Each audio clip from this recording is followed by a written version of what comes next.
What the hell is that? Catherine Whitmore tossed the charcoal drawing onto the table as if contaminated. Amara Reed flinched. Teacher, I spent 3 nights on it. 3 nights wasted on trash. For the first time in 4 years, Amara looked up, directly at her teacher. That drawing isn't trash. Whitmore's smile vanished, her face flushed. What did you say? Please give it back. Amara stood up. 18 years old, painfully shy, hands trembling but voice steady for the first time. Whitmore snatched it first. What do garbage rats know about art? She walked into the middle of the class and held it up. This trash isn't worth $1. Then she tore it in half. A girl giggled. Amara stared in stunned silence. But Ms. Whitmore had no idea how much that torn painting would soon be worth. Carrington Institute of Fine Arts sits on Manhattan's Upper East Side, a Beaux-Arts fortress where charcoal dust drifts through tall windows and the names of dead artists are carved into the limestone above the doors. Every spring, 12 seniors are chosen for the Cornerstone exhibition, a gallery night so prestigious that curators from MoMA and Christie's mark their calendars for it months in advance. One spot in that show could launch a career. 12 spots, 12 futures. And the woman who chose them was Catherine Whitmore. Amara Reed was a fourth-year senior, the only black student in her cohort, the only one on the Founders Scholarship, awarded once per class to a student whose family income fell below the poverty line. At 6 every morning, she boarded the 6 train from Hunts Point in the South Bronx, headphones in but no music playing, only silence, to keep strangers from speaking to her. In her backpack, she carried 2 things: a leather-bound sketchbook with the initials LR embossed into the spine, and a peanut butter sandwich her mother had wrapped in newspaper because they could not afford foil. Her mother, Yolanda Reed, was 38 years old and looked 50. She worked the day shift at Bronx General Hospital scrubbing operating rooms and the night shift at a downtown law firm emptying trash bins until 2 in the morning. She had not slept more than 5 hours in a single stretch since Amara turned 6. Her hands were cracked from industrial bleach. Her knees swelled every winter. The month before, the landlord had threatened eviction over $1,800 in back rent. Yolanda had paid it by selling her own mother's wedding ring, the last thing of value in their apartment. The grandmother, Loretta Reed, had died in 2004 in a public hospital, drawing in that same leather sketchbook until the morphine took her hand. In life, she had been a painter nobody bought. In death, she had left her granddaughter one sentence, written in shaky pencil on the inside cover. Draw instead of speaking. Don't let anyone force you to talk. So Amara did. She had not voluntarily raised her hand in 4 years at Carrington. She sat in the back right corner of every studio, near the window when allowed, and near the air conditioner when not. She had no friends. She drew. But what no one in that building knew, not even Amara herself, was that she could look at a stranger for 30 seconds and remember the face 6 months later, down to the smallest tremor of grief in the corner of the mouth. She saw emotion as color, the way her grandmother had. She drew shadow like Rembrandt without ever having been taught, and she could finish a complete psychological portrait in 23 minutes. The woman in charge of the Cornerstone selection was 45 years old, daughter of Harold Whitmore, the late Madison Avenue gallerist whose 1985 roster had quietly excluded every black female painter who walked through his doors. Catherine herself had failed as a painter in the 1990s and had reinvented herself as a gatekeeper. She wore cashmere in every season. She called her favorite student, Brittany Sinclair, my European soul. Brittany's father was the largest donor to the school's endowment. On the first day of senior portfolio class, Whitmore assigned a 90-minute timed sketch, a live model, full body, charcoal. Amara finished in 23 minutes. She put her pencil down and folded her hands in her lap. Whitmore walked past her desk, glanced down, stopped. For 4 seconds, she said nothing. Then her jaw tightened. She recognized the style, the same shadow work, the same psychological cut. She had seen it once before, in a slim 1983 Soho catalog her father had kept on a high shelf, the spine cracked from being thrown across a room. "You finished early because you worked carelessly," Whitmore said at last. "Do it again." Amara did not argue. She flipped to a fresh page and began again from the start. Brittany Sinclair, 2 rows up, smirked into her sleeve. But there was someone Amara did not know about yet. 2 floors below that classroom, behind an unmarked door at the end of a dim hallway, a 60-year-old man named Theodore Bennett was unlocking his basement studio for the day. 43 years earlier, as a young assistant curator in Soho, he had hung a small show by a painter named Loretta Reed. The gallery had closed 18 days later. Nobody bought a single piece. He had never forgotten her name. And he was about to open the door to her granddaughter. The torn portrait on the classroom floor did not happen in a single afternoon. It happened over 4 weeks. 4 weeks of small cuts, each one designed to draw a little more blood than the last. The first week, Catherine Whitmore stopped at every desk in the studio for her morning critiques. At Brittany Sinclair's easel, she lingered 8 full minutes, leaning in, murmuring about Mediterranean light and European bones. At Amara's desk, she paused for 4 seconds. She did not look down at the drawing. She did not speak. She walked on. Brittany turned in her seat and smiled at the girl beside her. The girl smiled back. Both of them glanced toward Amara, and both of them looked away again, as though she were already invisible. That same Friday, Whitmore announced a private workshop with a visiting curator from the Whitney. 12 students invited, names read from a list. Amara waited for hers. The list ended without it. She sat very still, hands folded in her lap, and decided to ask. After class, she walked to the chairwoman's office, knocked. No answer. Knocked again, softer. Stood in the hallway for 18 minutes, watching the second hand on the wall clock complete its circle 3 full times. Through the frosted glass, she could see Whitmore's shape at the desk, moving, picking up a phone, putting it down. The door never opened. That weekend, through a classmate's social media, Amara learned that 13 students had attended the workshop. Brittany had been added at the last minute. The second week, Whitmore rearranged the studio. She announced it as a fairness measure. Amara's seat by the tall north window was given to a freshman transfer. Amara's new seat was in the back corner, beside an air conditioning vent that rattled every 90 seconds. The natural light there was the worst in the room, gray and flat, the kind that flattens a drawing before the artist can even finish it. Amara raised her hand. She wanted to ask if the seats could rotate weekly. Whitmore was speaking to Brittany about a gallery opening in Chelsea and did not turn around. Amara held her hand up for 40 seconds, then lowered it, then sat down in the dark corner without a word. That same week, she submitted a self-portrait. It was the best work of her life. She had used the back of her own hand as a mirror, drawing the shadow of her wrist falling across her cheekbone. Whitmore could not locate it in the stack of submissions. 2 weeks later, a janitor found it in a hallway trash bin near the staff lounge. Brittany had reportedly seen it there and said, "Oh, that's awkward." Amara redrew the portrait from memory. The second one was harder than the first. The first had been hers. The second was a copy of a memory of hers.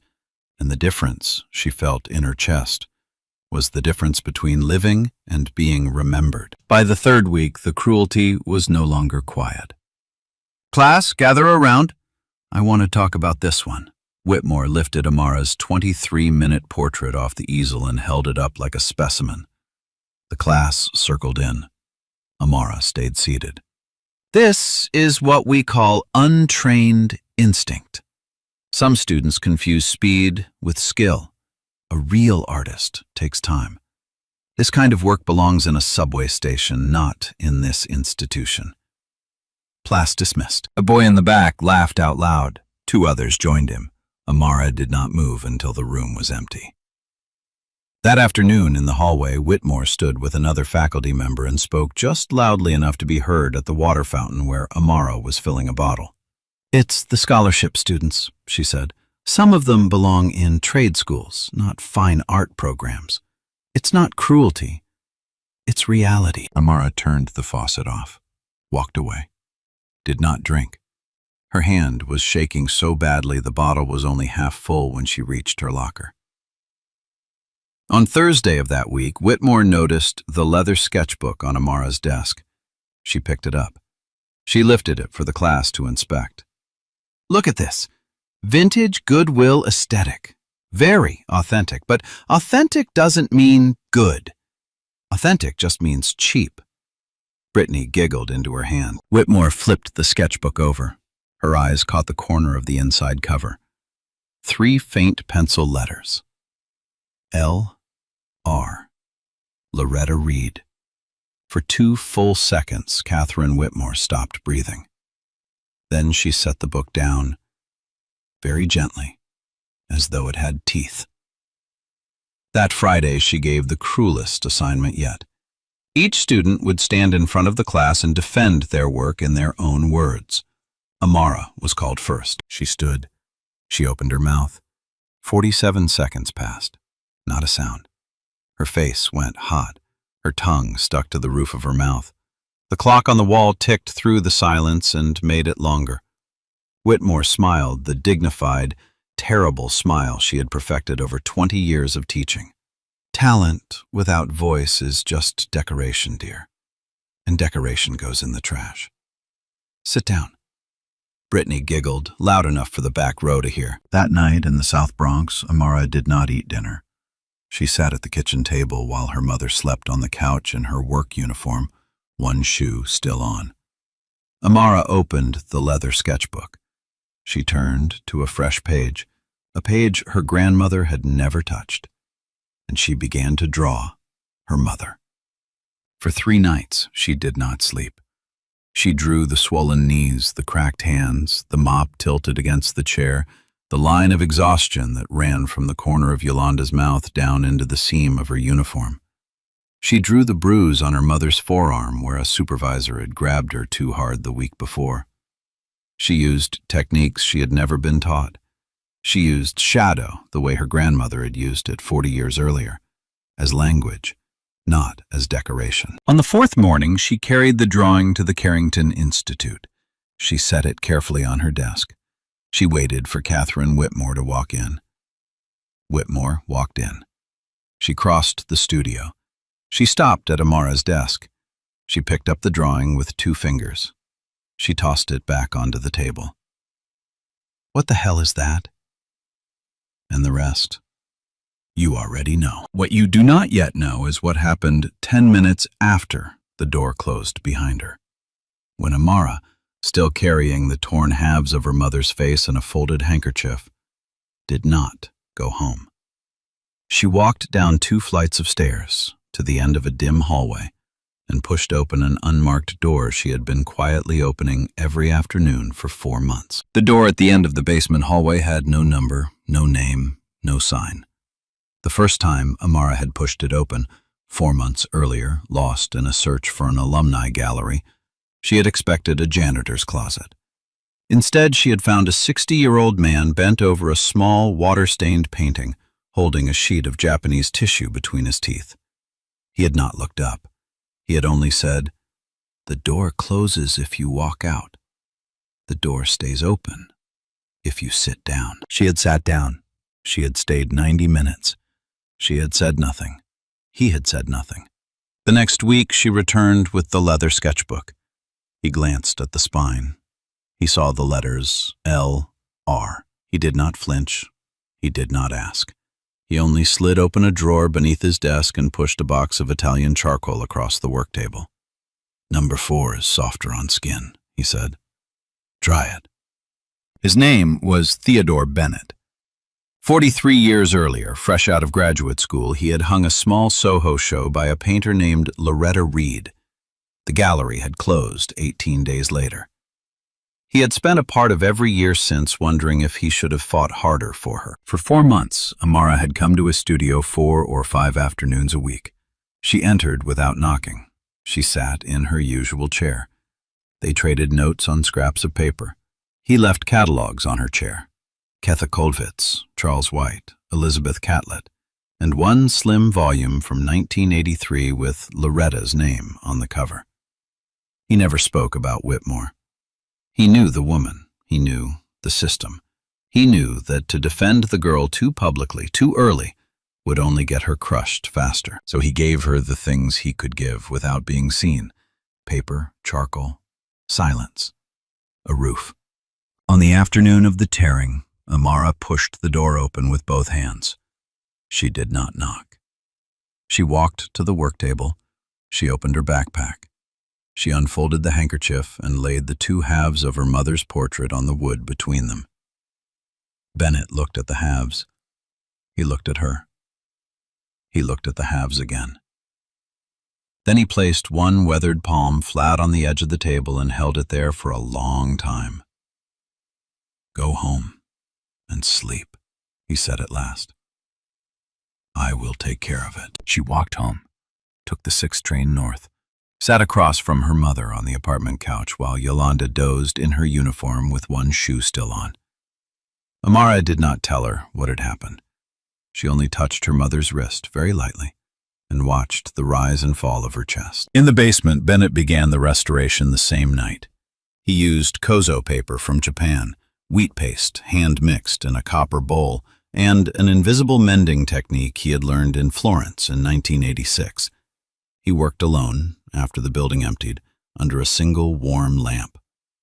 On the 3rd night, around 2 in the morning, he stopped. He had been aligning the upper half of the drawing, the curve of Yolanda's cheek where she had fallen asleep against the folding chair. The lamp caught the line of her mouth, the exhaustion in it, the mop handle, the bruise on her forearm. Bennett's mother had died in 1979. She had been a night shift cleaner at a Catholic school in Newark. She had also fallen asleep with one shoe on. He put down the bone folder. He sat very still on the wooden stool. And then, for the first time in many years, the man wept in the basement of the Carrington Institute, with no one to see him and no one to ask why. He finished the restoration in 12 nights. One small piece, a fragment from the lower left corner, was missing. He understood where it was. He did not chase it. He cut a clean square of kozo paper and inlaid it as a blank, untouched, white. "If someone tried to erase her," he said to the empty room, "the erasure stays, as evidence." 2 days later, an old friend from Florence, a curator named Margaret Holloway, stopped by his studio to deliver a book. She saw the drawing leaning in a corner. She stared at it for 4 minutes without speaking. "Theo, who drew this?" "A student." Holloway shook her head slowly. "No, this is someone I need to meet." Amara did not know what to say to a stranger in a curator's coat, so she said almost nothing at all. Margaret Holloway sat across from her in the basement studio that evening, asked nothing about technique, asked nothing about influences. She asked instead about Yolanda, about the leather sketchbook, about the difference between drawing somebody and remembering them. For 2 hours they spoke. Amara answered in short sentences, eyes on her own hands. When Holloway stood to leave, she set a single business card on the work table. "I am working on next year's Whitney Biennial," she said. "Inheritance, voices across generations. I want this drawing in it, and I want a few more from the same hand. Bennett knows how to reach me." Then she walked out. The basement door clicked shut behind her. Amara stared at the card for a long time before she could pick it up. That night, on the 6 train going home, she rode past her stop, got off at Pelham Bay, walked the platform until she could breathe again. Something had cracked open inside her. Not a sound, a shape.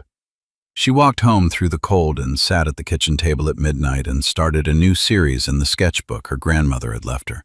She gave it a name on the first page. Hands that built America. She drew the Dominican woman who sold her sandwich bread on 138th Street. She drew the Bangladeshi man who drove the night bus along Bruckner Boulevard. She drew the Filipino nurse who held her mother's elbow in the hospital corridor when Yolanda's knees gave out on a double shift. She drew the cleaner on the 7th floor of a midtown law firm, sleeping for 15 minutes inside a supply closet between rounds. She did not interview her subjects. She watched them from a distance for 30 seconds and then drew them from memory, alone in the basement, in 23 minutes or less. Bennett recorded the times in a private notebook. He had never seen anything like it in 40 years of teaching. A senior curator at the new museum stumbled across the Instagram account by accident. 84 followers became 38,000 in 5 days. The handle was anonymous. Amara turned her notifications off and gave the phone to her mother. Yolanda kept it in her uniform pocket during her night shifts, watching the heart icon tick upward in the elevator between floors. But the heart icon was visible from inside the building, too. And Catherine Whitmore was not stupid. A janitor at Carrington, a woman who had once worked the same hospital corridor as Yolanda, mentioned offhandedly in the staff break room that some important lady had been seen visiting the basement after hours. Whitmore did not blink at the news. She finished her coffee. She walked back to her office. She opened her laptop.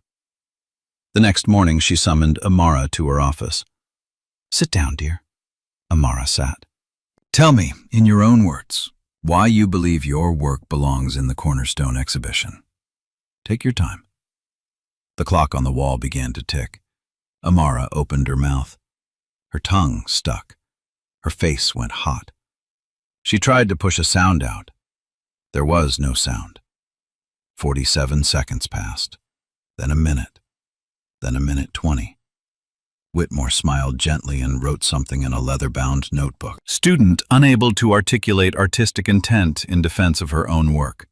I will be recommending a portfolio review with the dean. Amara walked out without speaking. She did not cry until she reached the staircase. Then she sat on the 3rd step from the top and pressed both hands to her face and made no sound at all. That afternoon, Whitmore went over the dean's head and over his head again. She called the chair of the Board of Trustees, a man whose annual giving check had been signed personally by Brittany Sinclair's father for the last 11 years.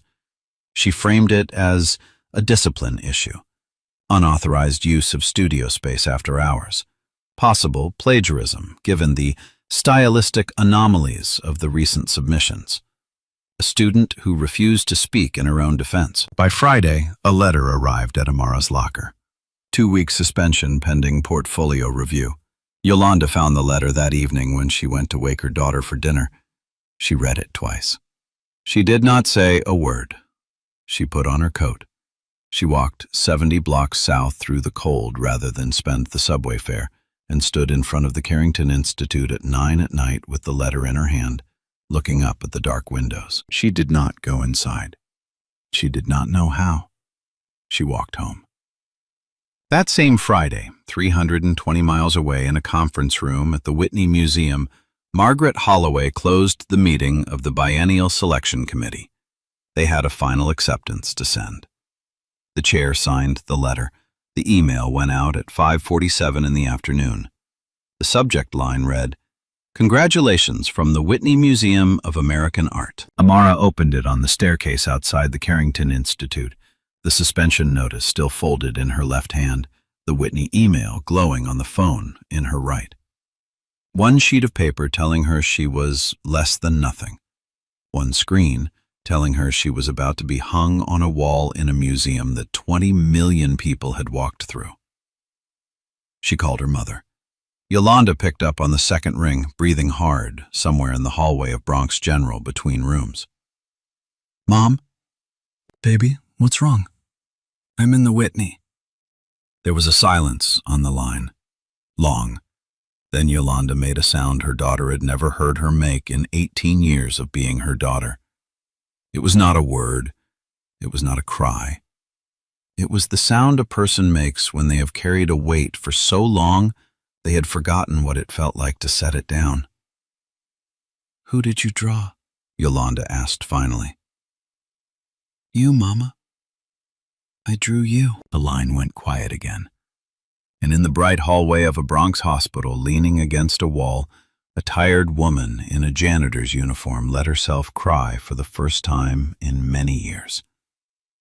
But Catherine Whitmore had not yet read the morning paper, and the next day, the New York Times was going to print a story that would tear her entire life in half. The headline ran on the front page of the Saturday Arts section. Inheritance.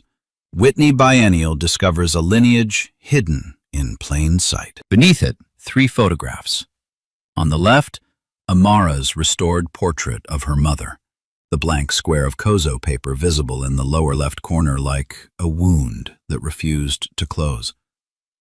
On the right, a black and white image from 1983 of a charcoal study by a forgotten painter named Loretta Reed. Between them, a third photograph, taken in secret by Theodore Bennett, showing the 2 halves of the original drawing on the moment they had been laid on his work table, torn cleanly down the middle. The article ran 900 words.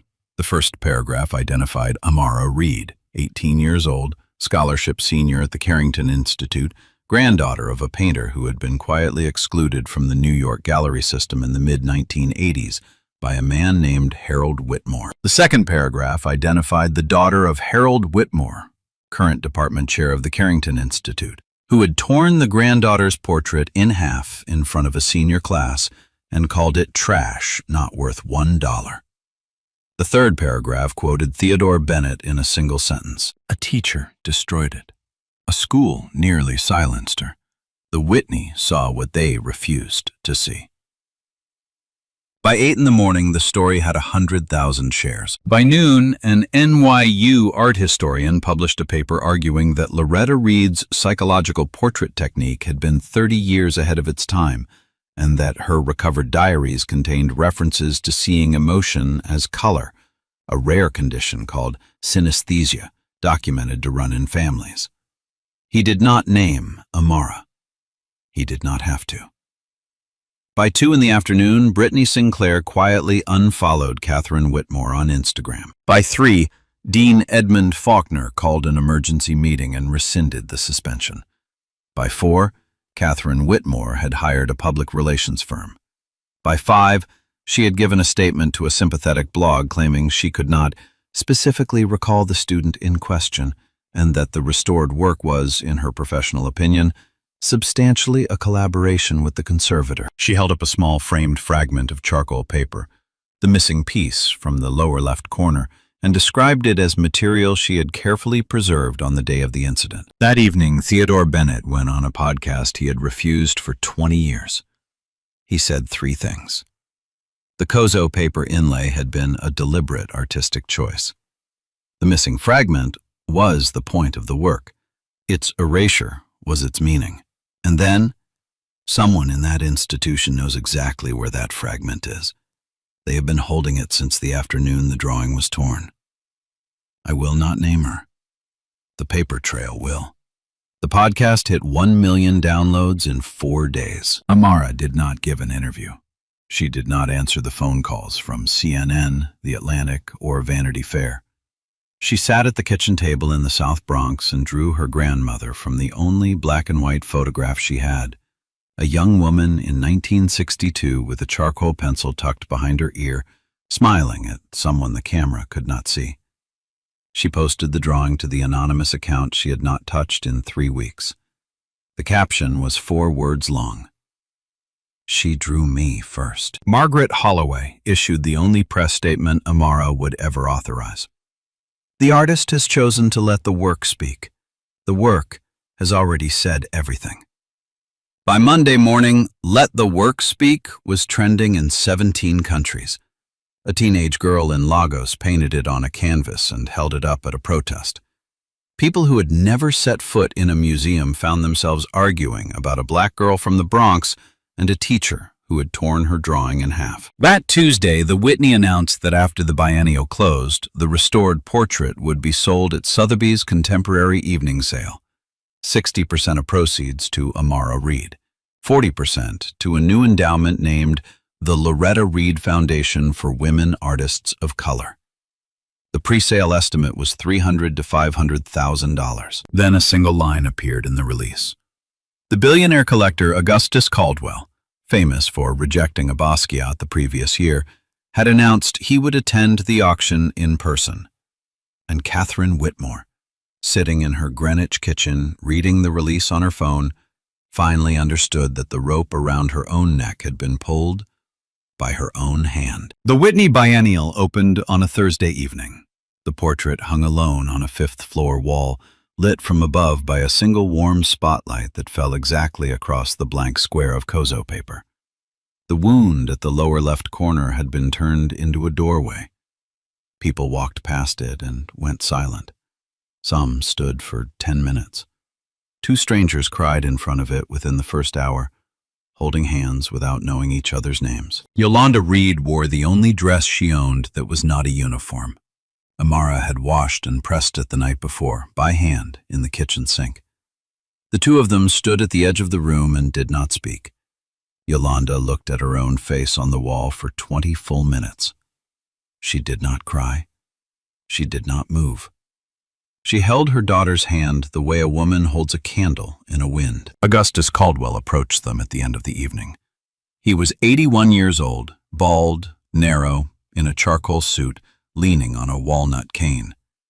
He did not extend a hand to shake. He had read about her. "Miss Reed," he said, "last spring I turned down a Basquiat at auction. The estimate was $9 million. I told the room it lacked an interior."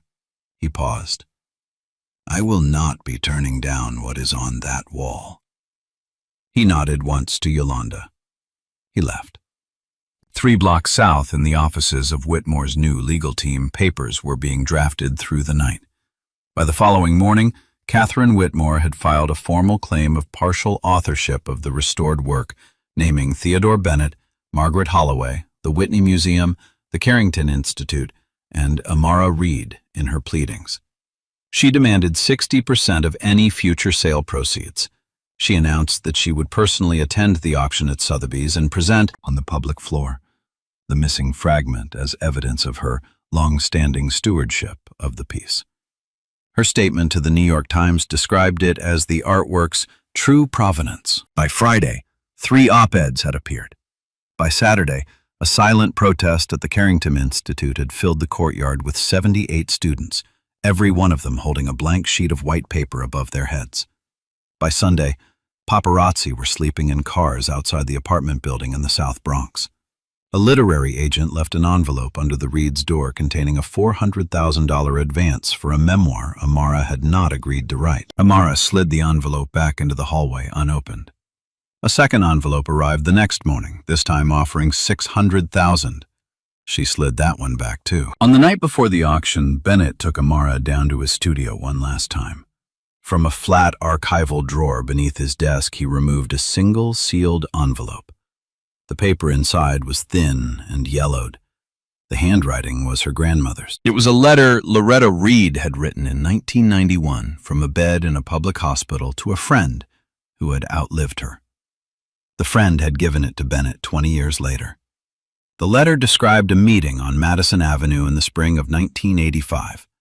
A gallery owner had looked at 12 of Loretta's drawings, smiled politely, and said the work was not commercially viable for our clientele. The gallery owner's name appeared 3 times in the letter. Harold Whitmore. Amara read the letter twice. She looked up. She understood, for the first time, that what had happened in her classroom was not the cruelty of one woman. It was the second verse of a song that had been sung in this city for 41 years. Sotheby's contemporary evening sale was held 2 evenings later in the main sales room at York Avenue and 72nd. 380 seats, closed to the public, carried live on the auction house's global feed. 8 phone banks staffed by specialists in Paris, Hong Kong, London, Geneva, Tokyo, Doha, Sao Paulo, and Riyadh. Lot 18, Mother, after the night shift. Charcoal on antique sketchbook paper, conserved with Japanese inlay. Estimate, $300,000 to $500,000. Amara sat in row 22 on the aisle beside her mother. She wore the oldest sweater she owned because she could not bear new fabric against her skin when she needed to keep still. She did not look up at the front of the room. She counted in her head the way she had since she was 7. The auctioneer opened bidding at $250,000. The paddle went up. 300, 350. The room hummed.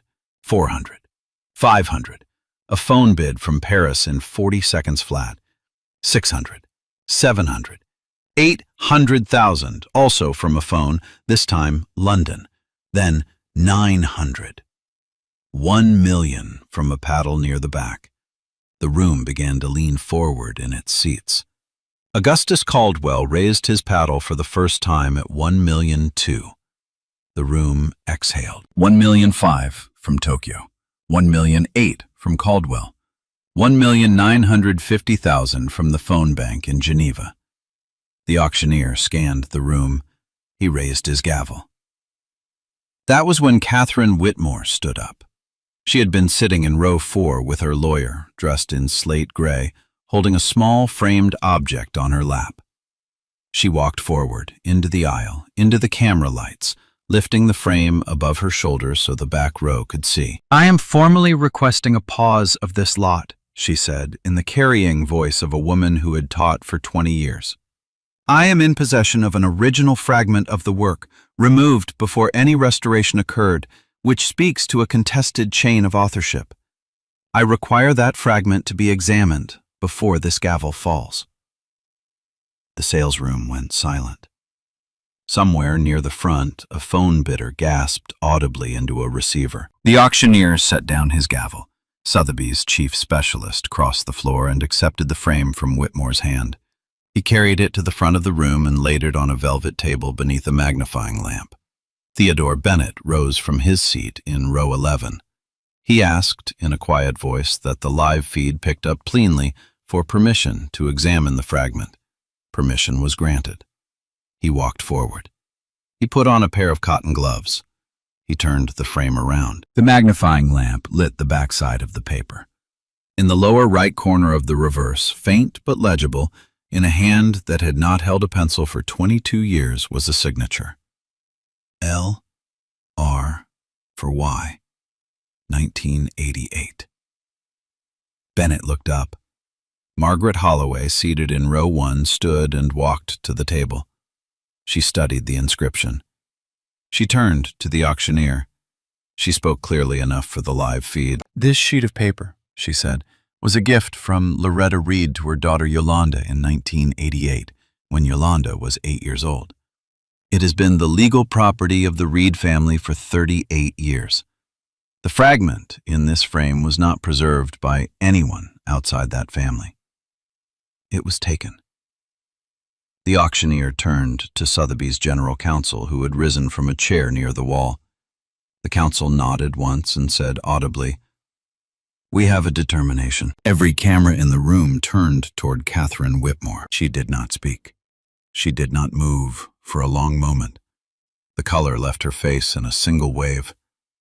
Then she walked back through the aisle she had just walked up. At the table, she laid the frame down very carefully, as though it had become heavy. She kept walking. She walked out of the salesroom and onto York Avenue and into a black car waiting at the curb. A photographer caught the moment the car door closed. The photograph would appear on every front page in the country by morning. Her face would appear beside it. So would the words she had used in that classroom. So would the headline. The rope she had pulled was tightening on no one's neck but her own. The auctioneer waited until the door at the back of the room had clicked shut. Then he picked up the gavel again. "We are at 1,950,000. Are there any further bids?" Augustus Caldwell raised his paddle without looking at it. 2 million. Silence. The phone banks held still. The gavel fell. In row 22, on the aisle, Yolanda Reed reached across and took her daughter's hand. The hand of a cleaner and the hand of an artist. Amara did not look up. She closed her eyes and let her mother feel the pulse in her wrist. Augustus Caldwell did not approach row 22 until the sales room had emptied of half its bidders. He walked the long way around, his cane tapping softly on the polished floor. He did not offer his hand. He knew, somehow, that she would not have taken it. He set a business card down on the empty seat beside Amara. Cream paper, his initials embossed in a single dark blue line. "Your grandmother saw colors no one else could see," he said. "You see the same. I just bought your future." He paused. "Not because you spoke for it, because you did not have to." He looked at Yolanda for a long moment. He did not say anything to her. He nodded the way one tired soldier nods to another after a long march. He left. A Sotheby's specialist returned the missing fragment to Amara in a small velvet sleeve. She held the sleeve in her lap. She opened her backpack. She took out the leather sketchbook her grandmother had left her. She slid the fragment back into the seam where it had been torn out, the way one sets a bone. Then she closed the cover. For the first time in 40 years, the book was whole. At the front of the room, Margaret Holloway addressed the remaining press in a single quiet sentence. 40% of the proceeds, $800,000, would establish the Loretta Reed Foundation for Women Artists of Color, supporting first-generation black women painters who could not afford fine art school. Theodore Bennett did not approach the front. He stood at the back of the room, near the door he had walked through 1,000 times on other people's behalf. He caught Amara's eye across the rows. He placed one hand flat on his own chest for a single second. He left. Yolanda stood. She picked up her coat. "Tomorrow," she said softly. "I'm taking the night shift off. First time in 18 years. Amara stood. She slung her backpack over her shoulder. She took her mother's hand. They walked out of Sotheby's. They did not call a taxi. They walked 4 blocks east through the cold Manhattan evening to the entrance of the 6 train. They went home the way they had always gone home. The photograph of Catherine Whitmore stepping into the black car on York Avenue ran on the front page of every major American newspaper the next morning. 11 days after the auction, Dean Edmund Faulkner announced she had voluntarily stepped down from her chairmanship to focus on personal research. The phrasing did not survive the news cycle. By Friday, 4 former Carrington students, 3 black women and 1 Dominican-American woman, had given on-the-record interviews describing nearly identical incidents stretching back 12 years. The following Monday, a coalition of 14 alumni had retained a civil rights attorney and filed suit against the Institute for systemic discrimination. The New Yorker investigation ran 3 weeks later, 15,000 words. The title was The Gatekeeper of Carrington. It traced the line backwards through 41 years, from a torn drawing in a senior studio in 2026 to a 1985 viewing room on Madison Avenue, where a man named Harold Whitmore had quietly rejected 12 drawings by a Bronx mother of 1. It named 6 other black women painters his gallery had refused between 1981 and 1998. 2 were still living. Both were interviewed. By autumn, the state board had moved to revoke Catherine Whitmore's teaching credential. 3 other private art schools rescinded the visiting lectureships they had offered her. A Madison Avenue gallery that had agreed to consign her own paintings withdrew the offer in writing. She sold the Greenwich house at a loss. She moved to a town of 4,000 people in northern Vermont. She did not paint again. Amara Reed enrolled at Yale School of Art in the autumn. The admissions committee waived the bachelor's degree requirement under a clause reserved for artists who had already exhibited in a national museum. She accepted the offer on the condition that she would not be required to speak in seminars. The school agreed in writing. It became the first such accommodation in its 100-year history. David Zwerner and Hauser and Worth both sent her letters offering exclusive representation. She declined both. She stayed close to Margaret Holloway and continued to draw in the basement studio at Carrington whenever she was in the city. The Atlantic published a profile titled, "The Quietest Genius in Contemporary Art." She did not read it. Yolanda Reed stopped working night shifts. She kept the day job at Bronx General because, she said, the patients on her floor still needed someone to talk to them at 6 in the morning. She joined the board of the Loretta Reed Foundation and reviewed applications on Saturday mornings in her uniform. Theodore Bennett was offered the directorship of Carrington's Department of Conservation. He declined. He continued to teach classical drawing in the basement studio. He took on 4 new students that spring, all of them scholarship recipients, all of them first generation, none of them required to speak when they did not wish to. The Whitney Museum acquired 8 surviving works by Loretta Reed for its permanent collection. 2 were installed on the 5th floor beside a placard naming her as an artist whose recognition arrived too late and is now overdue. A PBS documentary on her life and her granddaughters went into production the following year. Brittany Sinclair withdrew her own work from the Cornerstone exhibition. The following year, she transferred out of the fine art program entirely and began a degree in art history. And one morning, 3 months after the auction, Amara walked the long way down the basement hallway one final time. She did not knock. She set the leather sketchbook on Bennett's work table. She did not say goodbye. He did not ask her to.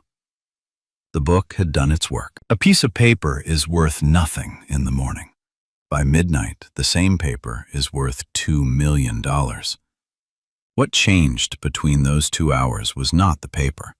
What changed was whether the world was finally willing to look at it. Real talent does not ask permission to exist.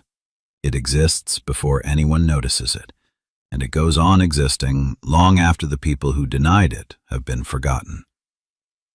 Loretta Reed died in a public hospital in 2004 with no gallery, no obituary, no buyer. 40 years later, her granddaughter's hand finished the sentence her grandmother had been writing all along.